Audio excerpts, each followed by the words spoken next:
Welcome to living unicorns. और आज के जो हमारे ट्रूली लिविंग यूनिकॉर्न है, लिविंग लेजेंड है, वो है Rajesh Joshi ji, great Hindi poet of all time. Sir, welcome to living unicorns thank you. And thank you so much नमस्ते। For being on our show and it's a pleasure talking to you. So sir, सबसे पहले मैं I would like to ask कि आप कैसे हैं? ठीक हूँ। बढ़िया एकदम। हाँ, बीच में थोड़ा बीमार था। जी। पर अभी तो ठीक हूँ। वाह सर।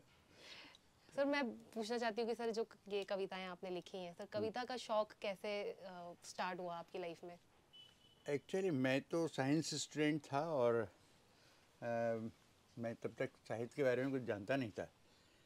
फिर ये हुआ कि उस समय यानी 70s के समय में जो एक कवि थे जो नक्सलवाड़ी आंदोलन से आई थी, वेणुगोपाल, उनसे मेरी दोस्ती हुई और वो फिर मेरे साथ रहने लगे।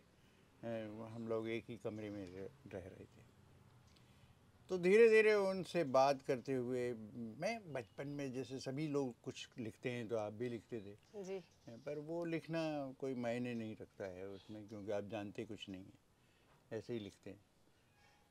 तो उस समय फिर जब वेणुगोपाल से दोस्ती हुई तो ये हुआ कि ये पढ़ो ये पढ़ो, मालूम पड़ा कि साहित्य होता क्या वाला है। तो उससे फिर धीरे धीरे लिखना शुरू हो गया। मैं हालांकि शुरू में मैंने कहानी से शुरू किया, पर कहानी लिखने में एक तरह का ये होता है कि आपका फिज़िकल लेबर भी ज़्यादा होता है, ज़्यादा सिटिंग, और मेरी आदत नहीं रही बहुत ज़्यादा सिटिंग की। तो ये हुआ कि फिर कविता लिखने लगे तो लगा कि हाँ ये ठीक है। ये विधा आपको सूट कर सकते हैं। जी। तो ऐसा कुछ हुआ, और जैसा होता है कि आप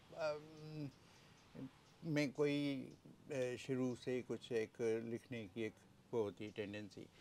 मेरे फादर क्योंकि लेखक थे और उनको हम लोगों ने बचपन से देखा लेखक की तरह, तो इसलिए भी ये था कि कहीं ना कहीं मैं वो संस्कार में रहा होगा, जी।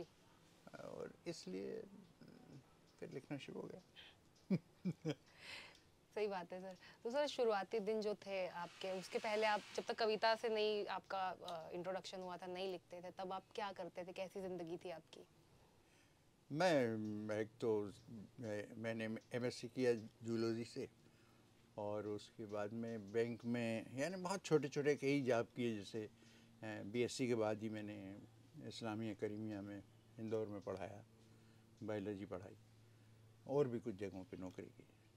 फिर कुछ दोस्त पेपर निकालते थे तो जर्नलिज्म भी किया। फिर बैंक में नौकरी लग गई तो बैंक में नौकरी कर रहे थे।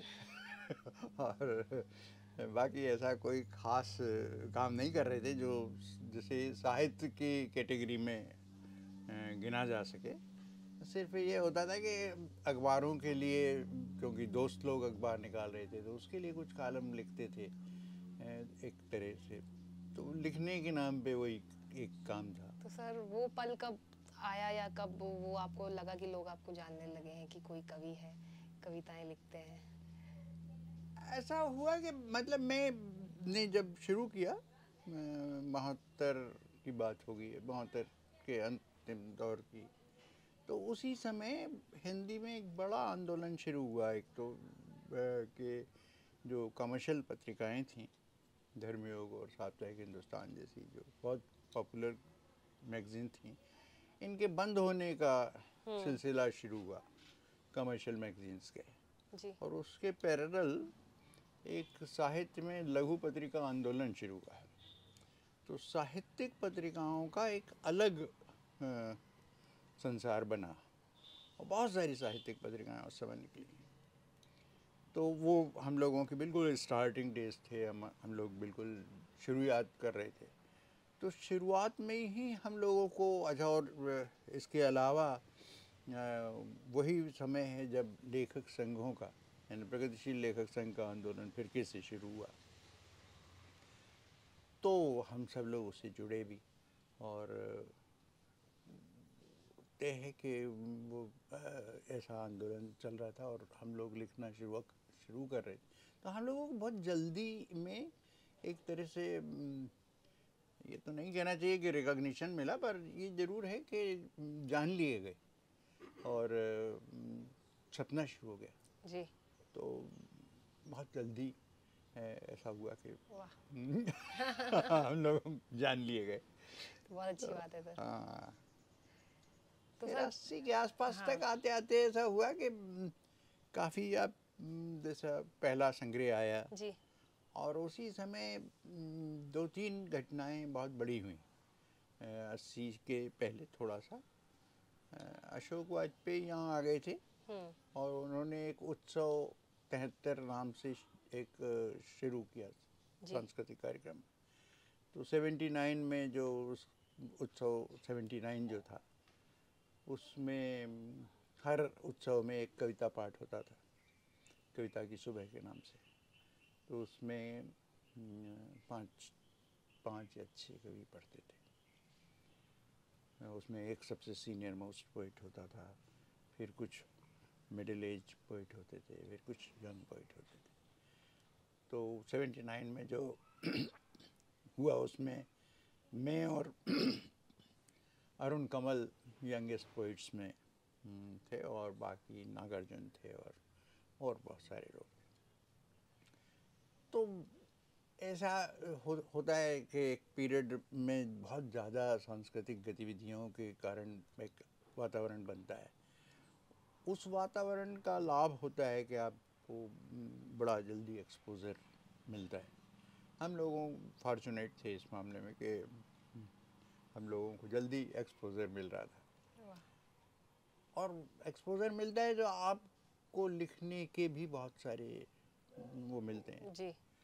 नए नए टॉपिक्स मिलते हैं, नई नई चीज़ें मिलती हैं। हाँ। तो वही एक तरह का वातावरण था और उसका फ़ायदा हुआ। सर कौन सी सब पहली कविता कौन सी थी आपकी जो आपने लिखी थी जो लोग पढ़ते हैं? ऐसा तो कुछ नहीं, पहली कविता जैसा कुछ याद नहीं होता है क्योंकि हाँ। उस समय तो आप लिख रहे लिखते होते रहते हैं। हैं। हाँ। पहली कविता जो छपी उदयपुर से एक मैगज़ीन निकलती थी वातायन। तो वातायन उस समय की एक प्रसिद्ध पत्रिका थी और तो वातायन में वो कविता यानी पहली छपी हुई कविता वो थी। और लहर करके एक जयपुर से एक पत्रिका निकलती थी जो हम लोगों से पहले के जो काव्य आंदोलन थे उसमें वो बहुत चर्चित पत्रिका मानी जाती थी। प्रकाश जैन उसके संपादक होते थे। तो उसमें उसका दोबारा छपना शुरू हुआ तो उसमें मेरी कविताएं छपी। तो यानी सबसे पहले वहीं छपा और फिर तो ये हुआ कि इतनी पत्रिकाएं निकल रही थी। पहल मध्य प्रदेश ही निकल रही थी और भी बहुत सारी पत्रिकाएं निकल रही थी। हम लोगों ने खुद भी उस समय लघु पत्रिका निकाली इसलिए नाम से। तो भोपाल से भी कई पत्रिकाएं निकल रही थी, इंदौर से कई पत्रिकाएं निकल रही थी और छोटी छोटी जगहों से पत्रिकाएं निकल रही थी।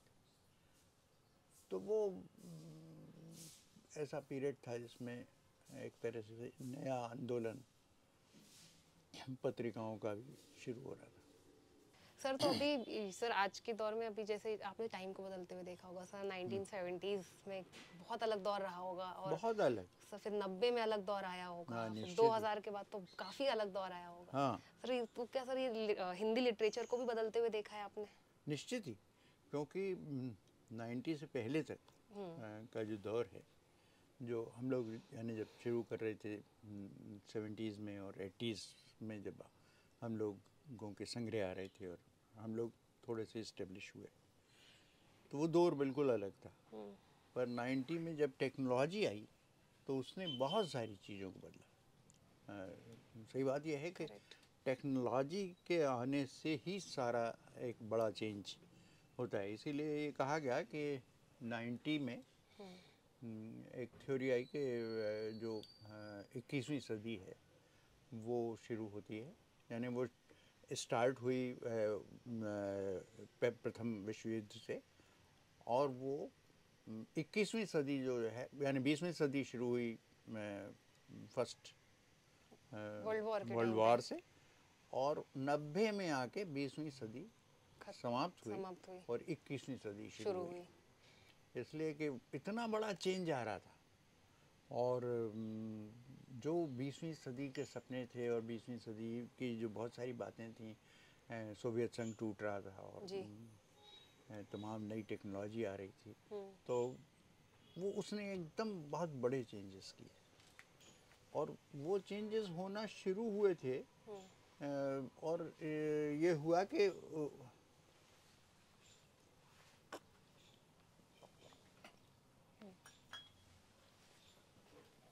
यानी 2000 के बाद टेक्नोलॉजी में बहुत सारे चेंजेस आए।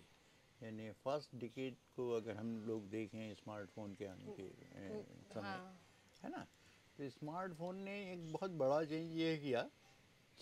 हालांकि गूगल उससे पहले आ चुका था, पर स्मार्टफोन ने आने से एक बहुत बड़ा चेंज ये हुआ कि आपके हथेली पे वो फ़ोन है और आपको हर जानकारी उस पे ही मिल रही है, जो है वो उस पे आप ले सकते हैं। तो जो मेमोरी बॉक्स था आपका जी, उसको, वो जो हम लोगों को रटना पड़ता था कि अकबर कब आया और बाबर कब आया, और हिस्ट्री रटना पड़ती थी और पहाड़े रटना पड़ते थे और तमाम चीज़ें रटना होती थी। तो वो एक तरह से मेमोरी बॉक्स में जानकारियों के मामले में मेमोरी बॉक्स खाली हो गया, उसको उतनी स्पेस मिल गई, यानी कहना चाहिए। तो मेमोरी का और क्रिएटिविटी का जो रिलेशन है, या जानकारी का और क्रिएटिविटी का जो रिलेशन है, वो बदल गया। सर कोई एक रचना आपकी सुना दीजिए अगर। मैं उठा दूंगा। सर ये आपकी किताब है, आपने लिखी ये है? तो हाँ, यानी सिलेक्टेड पोएम्स हैं, मतलब प्रतिनिधि कविताएं। सुना क्या, ये समस्या बहुत बड़ी है। सर कोई भी पंक्तियां आप सुना दीजिए।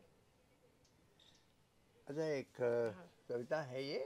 क्या हुआ कि भोपाल में गैस कांड हुआ और गैस कांड के बाद बहुत सारी चीज़ें पोल्यूटेट हो गई, बहुत प्रदूषण की वजह से। और तो ये कहा गया कि आप ग्रीन वेजिटेबल्स ना खाएं, पत्ते वाली सब्जियां ना खाएं। अच्छा। क्योंकि वो पोल्यूटेट हो गई थी, यानी पालक मत खाइए, मेथी मत खाइए टाइप। तो उसका रेफरेंस आता है। ये वैसे सीधे गैस कांड पे नहीं है, पर उससे जैसे एक बहुत जो पीड़ा हुई भोपाल के तमाम लोगों को, उसमें हजारों लोग मारे गए, तो उससे कहीं वो होती है। ये कविता है मैं उड़ जाऊंगा। हाँ सर, उसको उसकी तरफ देख के बोल दीजिएगा। कविता का शीर्षक है मैं उड़ जाऊंगा। सबको चकमा देकर एक रात मैं किसी स्वप्न की पीठ पर बैठकर उड़ जाऊंगा। हैरत में डाल दूंगा सारी दुनिया को। सब पूछते बैठेंगे कैसे उड़ गया, क्यों उड़ गया। तंग आ गया हूं मैं हर पल नष्ट हो जाने की आशंका से भरी इस दुनिया से। और भी ढेर तमाम जगह हैं इस ब्रह्मांड में, मैं किसी भी दूसरे ग्रह पर जाकर बस जाऊंगा। मैं तो कभी का उड़ गया होता, मैं तो कभी का उड़ गया होता। चाय की गुमटियों और ढाबों में गर्म होते तंदूर पर सिकती रोटियों के लालच में मैं हिलगा रहा इतने दिन। ट्रक ड्राइवरों से बतियाते हुए मैदान में पड़ी खटियों पर गुजार दी मैंने इतनी रातें। क्या ये सुनने को बैठा रहूं धरती पर कि पालक मत खाओ, मेथी मत खाओ, मत खाओ हरी सब्जियां। मैं सारे सपनों को गूंथ गूंथ कर एक खूब लंबी नसैनी बनाऊंगा और सारे भले लोगों को ऊपर चढ़ाकर हटा लूंगा नसैनी। ऊपर किसी ग्रह पर बैठकर ठेंगा दिखाऊंगा मैं सारे दुष्टों को। कर डालो जैसे करना हो नष्ट इस दुनिया को। मैं वहीं उगाऊंगा हरी सब्जियां और तंदूर लगाऊंगा। देखना एक रात मैं सचमुच उड़ जाऊंगा।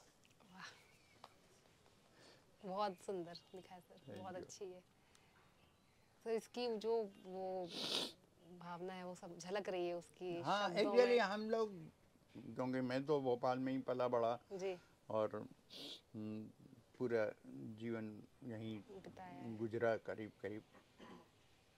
तो वो रात भयानक थी। और क्योंकि शहर ज़्यादा बर्बाद हुआ, जी। ये नया सर शहर आप तो लोग उतना आपने बर्बाद तो नहीं हुआ। मैं देखा, तो आपके सामने मतलब देख होते हुए देखा होगा होते चीज़ें। हुए देखा। और पूरा शहर रात में, यानी रात 12 बजे के बाद की बात है ये सब। और यानी वो सड़कें जिन पे रात को कोई इक्का दुक्का भी आदमी नहीं दिखता था, वो सड़कें हज़ारों लोगों से भरी हुई थी, यानी उन पर चलना तक मुश्किल था। तो इतना ज़्यादा लोग उस यानी जी। कि आधी रात को जी। थे, और लोग भाग रहे थे, और उन्हें ये नहीं समझ में आ रहा था कि वो किधर जाएं और क्या करें।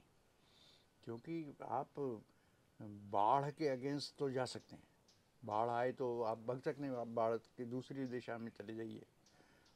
भूकंप में भी आपको थोड़ा सा राहत मिल जाती, पर हवा से आप क्या कर कैसे सकते हैं? भागेंगे? हवा को कैसे आप चेक करेंगे कि हवा किधर की है? सही बात।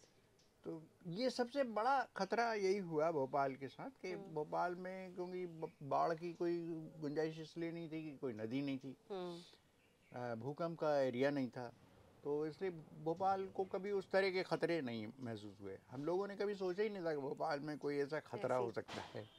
और इस मामले में बहुत अच्छा शहर भी था। पर किसी दिन हवा से आप मार दिए जाएंगे, ये एक भयानक था। तो वो उसकी वजह से बड़ा जी। एक सब पे असर हुआ, मानसिक रूप से भी, जी। हेल्थ वाइज भी हुआ। राइट। तो वो कहे कि जब बहुत ज़्यादा मानसिक असर होगा तो आपकी रचना में वो कहीं ना कहीं रिफ्लेक्ट करेगा। सर तो क्या पोइट होना या कवि होना, इसने आपके पर्सनल लाइफ पे कभी कोई इम्पैक्ट डाला, या कभी किसी तरह का हाँ, चैलेंजेस? निश्चित है कि यानी जिस तरह से हम लोग सोचते थे, या जिस तरह से हम लोग अपने उस समय कुछ कर, ऐसा कुछ था ही नहीं कि आपके सामने कोई गोल हो, कोई किसी तरीके का लक्ष्य हो। लिखने के बाद ये हुआ कि आप का पूरा एक तरह से कैरेक्टर चेंज हो जाता है। क्योंकि तब आप बिल्कुल यानी बहुत सारी चीज़ों को जानना शुरू करते हैं, आप बहुत सारी चीज़ों को पढ़ना शुरू करते हैं जो आपने नहीं देखी थी। तो उससे निश्चित है कि आपके व्यवहार में बहुत अंतर आता है, और तमाम चीज़ों में अंतर आता है, आपके सोचने समझने में अंतर आता है, जो पहले नहीं उतने उस ढंग से सोचते थे, तो वो तो अंतर आए। सर क्योंकि पोएम जो है या कविता सर एक जर्नी पे आपको ले जाती है, एक इमेजिनेशन में आपको ले जाती है, हाँ, और कहीं ना कहीं आपके खुद के इमोशन से भी आपको रूबरू करवाती है। निश्चित वो होता ही है। क्योंकि कविता के साथ ये है कि कविता कई तरह के काम यानी कविता को करने होते हैं। एक पहला काम तो यह है कि वो कविता आप जब लिखते हैं, तो जैसे महात्मा गांधी ने अंतिम आदमी कहा, तो आपका लक्ष्य ये है कि उस अंतिम आदमी की जो वॉइस है, जो आवाज़ है, जो उसके दुख दर्द हैं, या जो भी उसकी समस्याएं हैं, वो कहीं ना कहीं आप उससे रूबरू होते हैं, उसे जानते हैं। दूसरी एक बड़ा काम होता है कि आप अपने समय और समाज को फिर से नए ढंग से री इन्वेस्टिगेट करना शुरू करते हैं, विश्लेषण करना शुरू करते हैं, उसे समझना शुरू करते हैं। और तीसरा जो सबसे बड़ा काम एक कविता को करना होता है, वो ये है कि इस दुनिया को कैसे और ज़्यादा अच्छा, और ज़्यादा सुंदर, और ज़्यादा बेहतर जी। बनाया जा सकता है। तो हर मनुष्य का ये सपना होता है। हर मनुष्य एक स्वप्न देखता है कि ये और ज़्यादा बेहतर हो जाए। तो उस स्वप्न को भी आपको कहीं अपने उसमें लाना होता है, जी। रचना में लाना होता है। तो जितना आपका विज़न बड़ा होगा, जितना आप विजनरी होंगे, जितनी दूर तक आप छलांग लगा सकते हैं, जी। तो रचना उसी ढंग से बड़ी होगी। सर कभी कोई ऐसा इंसिडेंट हुआ हो आपकी लाइफ में, या कोई आपको क्रिटिसिज्म का सामना करना पड़ा हो, आपको लगा हो कि बहुत लो जब आप फेस चल रहा लिखना है? शुरू करते हैं तो क्रिटिसिज्म तो साथ साथ होता है। हाँ। इसलिए कि ये तो यानी साहित्य का जो एक इंटीरियर है। करेक्ट। तो वो तो है ही कि आपको कुछ लोग क्रिटिसाइज़ करेंगे, कुछ लोग आपकी प्रशंसा करेंगे, कुछ लोग आपको अप्रिशिएट करेंगे, तो वो तो होता ही है।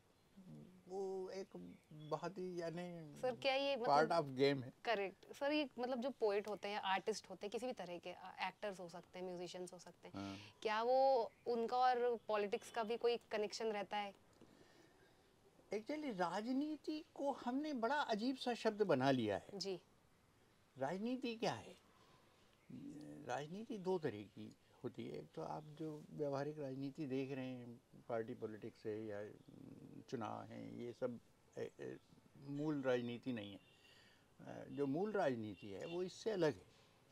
तो हर चीज़, कोई भी काल रहा हो, कोई भी बड़े से बड़ा राइटर रहा हो, वो कहीं ना कहीं, अब जैसे तुलसीदास अगर रावण के विरुद्ध और राम राज्य की कल्पना कर रहे हैं, तो ये एक पॉलिटिक्स है ना, एक दृष्टि है कि ऐसा ऐसा समाज हम बनाना चाहते हैं या ऐसा समाज होना चाहिए। तो यही एक मूल राजनीति है। मूल राजनीति वही है, चाहे वो कालिदास रहे हों जो शिव संप्रदाय से आते थे, तो शिव संप्रदाय की अपनी राजनीति थी, शाक्त संप्रदाय की अपनी राजनीति थी, वैष्णवों की अपनी राजनीति। तो राजनीति एक बड़ा ऐसा शब्द बना लिया गया, हम लोग सिर्फ व्यवहारिक राजनीति को राजनीति समझते हैं। पर कोई भी रचना बिना एक राजनीतिक दृष्टि के, यानी एक सामाजिक और राजनीतिक दृष्टि के, कोई रचना हो नहीं सकती। करेक्ट। तो होगी सही। मतलब आप समाज को देखेंगे तो वो देखने का जो ढंग है वही राजनीति है बुनियादी रूप जी। से। तो वो तो होगा। सर जो मैं चाहती हूँ सर, जो हमारे चैनल के माध्यम से ये जाए मैसेज ऑडियंस तक जाए कि जो आर्ट में दिलचस्पी बनाए रखें, जो जनरेशन है, जो लोग हैं, उसकी इम्पोर्टेंस सर कुछ आप बता दीजिए कि भले कि पोइट्री पढ़नी चाहिए, लिखने की कोशिश भी करनी चाहिए। हमेशा ये ज़रूरी है कि कला के साथ, किसी भी कला के साथ, यानी चाहे वो आप कविता के साथ जाएं, गद्य के साथ जाएं, पेंटिंग के साथ जाएं, आप नाटक के साथ जाएं, कला के जितने भी माध्यम हैं उसमें से किसी के भी साथ आप जाएं, तो आप पाएंगे कि आप कहीं ना कहीं पहले से ज़्यादा बेहतर मनुष्य हुए हैं। तो कलाएं आपको ज़्यादा बेहतर मनुष्य बनाती हैं, और इसलिए ये आवश्यक है कि आप कला के जो भी आपको रुचिकर लगे उसकी तरफ जाएं। कविता क्योंकि सबसे आदिम कला है, यानी अगर यहाँ तक कहा गया कि जब सृष्टि बन रही थी तो वो स्वयं अपने आप में एक कविता थी। तो इसलिए कविता सबसे आदिम चीज़ है, और ऐसा कोई मनुष्य नहीं हो सकता जो ये कहे कि उसने जीवन में कभी कोई कविता नहीं पढ़ी या कविता को नहीं जाना। इसलिए कि जो बचपन में ट्विंग टेस्टर्स सिखाए जाते हैं, अगड़म बगड़म बम्बे बोर्ड तक सिखाया जाता है, वो भी एक कविता ही है जी। क्योंकि उसमें एक लय है, उसमें एक छंद है, उसमें तमाम चीज़ें हैं। तो वो जो बचपन की कविताएं हैं वो तक, यानी राइम्स तक जो हैं, वो भी कविता ही है। जी। तो वो क्योंकि सबसे आदिम विधा है, इसलिए बाकी किसी भी विधा में जाने से पहले उस रास्ते से तो जाना ही पड़ेगा। यानी नाटक में जाएंगे तो भी आपको कविता से गुजरना पड़ेगा, और अगर आप कला में जाएंगे, पेंटिंग में जाएंगे, तब भी आपको कहीं ना कहीं कविता से गुजरना पड़ेगा। तो कविता सबसे आदिम विधा है, इसलिए उसके पास जाना चाहिए। और वो आपको बेहतर मनुष्य बनाती है, बेहतर आपको की समझ को बेहतर करती है। बिल्कुल सही बात है सर। आपकी भाषा को बेहतर करती है वो। तो सर ये है। क्योंकि सर शुरुआती दौर में आपने बताया कि आप पहले नौकरी करते थे, फिर आपने नौकरी छोड़ी और फिर ये कविता का जो आपका सफ़र है ये शुरू हुआ। तो क्या सर उसमें नौकरी छोड़ी नहीं मैंने, अच्छा। नौकरी बदल दी, करते रहे आप नौकरी? हाँ, नौकरी तो करता रहा। मैंने 2001 में नौकरी छोड़ी, अच्छा। बैंक की, जब वो VRS आया, जी। वॉलंटियर रिटायरमेंट, जी। तब मैंने छोड़ दी, इसलिए कि मेरे एक तो ये था कि कम टाइम मिल रहा था लिखने पढ़ने के लिए। दूसरा ये था कि मेरे पे कोई ऐसी जिम्मेदारी नहीं थी। मेरी एक ही बेटी है और वो आईआईटी में लग चुकी थी। बढ़िया। इसलिए मुझे कोई ऐसी टेंशन जिम्मेदारी नहीं नहीं रही थी। थी। तो और मेरी पत्नी भी एसबीआई में काम कर रही थी, स्टेट बैंक में। तो इसलिए मुझे लगा कि अब मुक्ति पा लेना चाहिए। वाह, बिल्कुल। नौकरी मुझे कभी ये बहुत अच्छा हुआ सर आपके साथ। हाँ, तो इसलिए नौकरी सर आपके घर वालों को आपकी पोइट्री कैसी लगती है, उनका फीडबैक कैसा रहता है उस पे? अच्छा ही है। मतलब जनरली ऐसा होता है कि घर के लोग आपको हाँ बहुत रिएक्ट तो करते नहीं, जी। पर उन्हें अच्छा ही लगता होगा। जाने मतलब ऐसा होता ही है। तो सर बहुत ही मतलब बढ़िया लग रहा है आपसे बात करके, और हाँ, जो कविताएं सुनाई आपने, और जो मैं कहूँगी कंट्रीब्यूशन रहा है सर का सोसाइटी में और लिटरेचर में, क्योंकि सर कहीं ना कहीं हिंदी को बचा के रखना, सहेज के रखना लिटरेचर को निश्चित ही, बहुत ज़रूरी है, और बहुत ही कि वो विलुप्त ना हो पाए। हमारी निश्चित है। धरोहर है कहीं ना कहीं कल्चर की, हम्म, और सर का बहुत बड़ा कंट्रीब्यूशन रहा है उसके लिए। सर बहुत अच्छा लगा मुझे आपसे मिलके, हमसे थैंक यू। बातचीत करके। हमें भी। और सर एक बार मैं चाहती हूँ एक कोई कविता और आप सुना दीजिए हमारे अच्छा, दर्शकों के लिए। दिक्कत वही कल पे छानना है, बहुत कठिन बहुत काम। सारी कविताएं, पर अभी सर हाँ चुन के सुनाएंगे। हाँ। अच्छा, मैं एक जी कविता सुनाता हूँ। और